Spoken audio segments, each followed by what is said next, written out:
Hey y'all, and welcome to another video. Those of you that have been with me ever since the early days of the dating note card videos, which is about 389 of you wonderfully returning realists, know that words are important, especially the definition of words. In this video, I'm going to talk about the New Year's resolutions for 2024 in Second Life.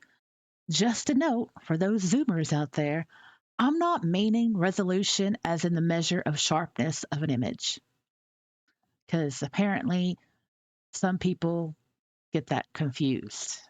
I don't know why. The definition of resolution is the state or quality of being resolute, firm determination, a firm decision to do something, a course of action determined or decided on, a promise to yourself to do or not to do something. People make New Year's resolutions promising to do or not to do something, having firm determination to buy less stuff or better organize their inventories or pay more attention to local chat. Personally, I've never been keen on making New Year's resolutions. I've always seen them as a setup for failure.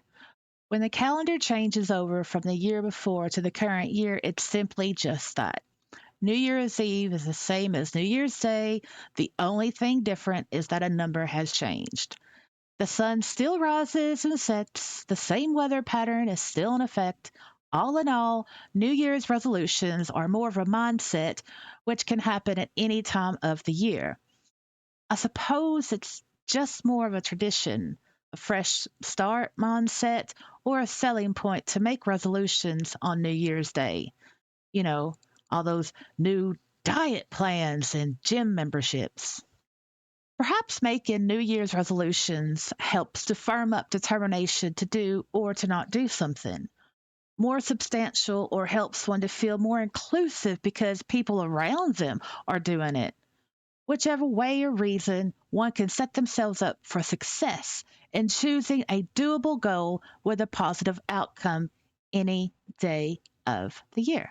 I'm going to use an example of a resolution or a goal that a lot of people around this time every year tend to make, and that is buying less stuff in Second Life.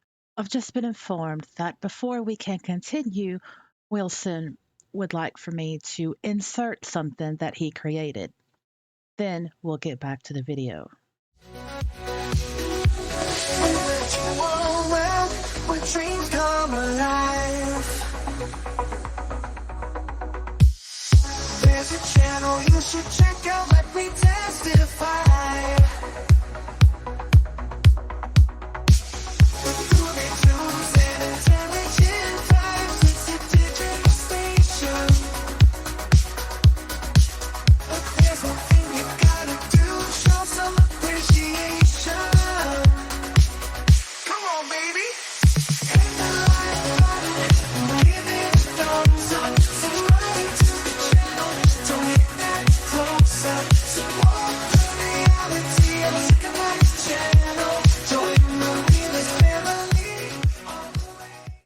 Say you want to buy less stuff in Second Life. You tell yourself, I'm going to spend less lindens on clothes this year, or I'm going to have a set spending SL budget every month. Now, those two goals sound practical and positive. However, do you have an action plan?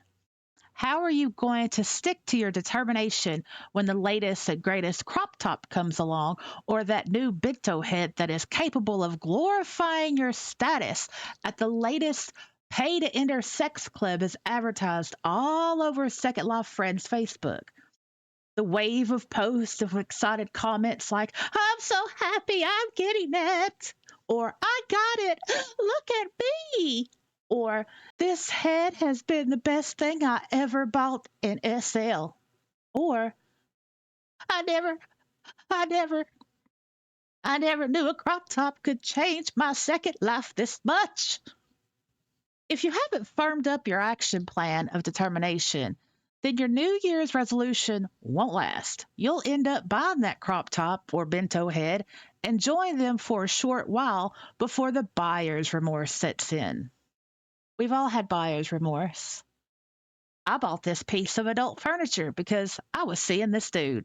Never did end up using it. One of my personal experiences.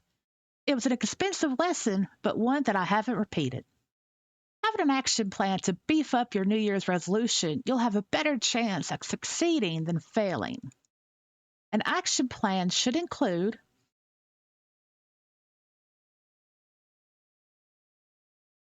how to prevent temptation associated with your goal.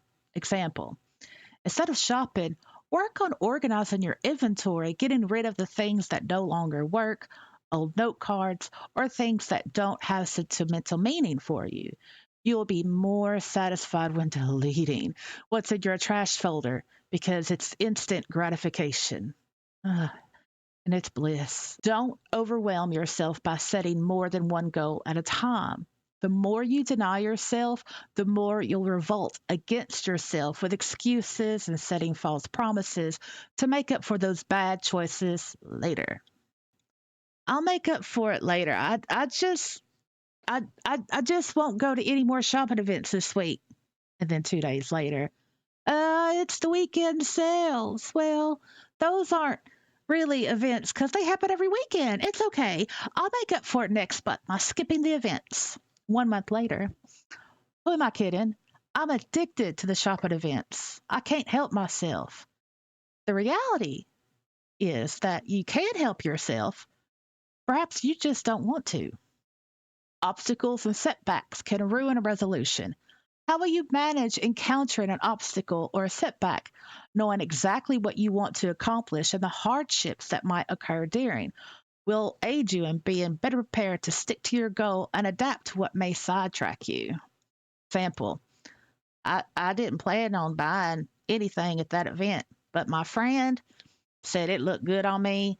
I tried it on and they really liked it, so I bought it. Peer pressure shopping, it's a thing. Having these 3 points in your action plan will set you up for success when making a resolution or goal. You could do this any day of the year, not just on the first day of the year. I'll share with you my action plan when it comes to not falling into the whole shopping FOMO, fear of missing out. Number one, if it's not 50% and above sale, I'm not interested.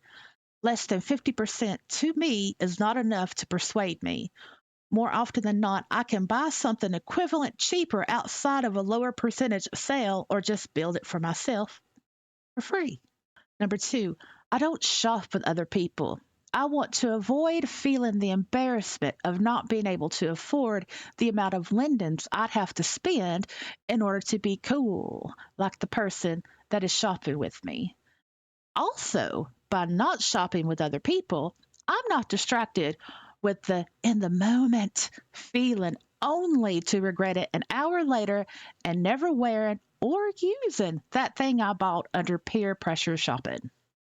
Number three, because I've been in Second Life for almost 2 decades, I'll be 18 Rose years next month. February the 10th. I'll be 18 years. Yay! Wow, I'll be old. I've developed a large skill set of knowing how things work, how to make things, and how to avoid things that are a waste of lindens. I don't need to hire anyone to terraform my land.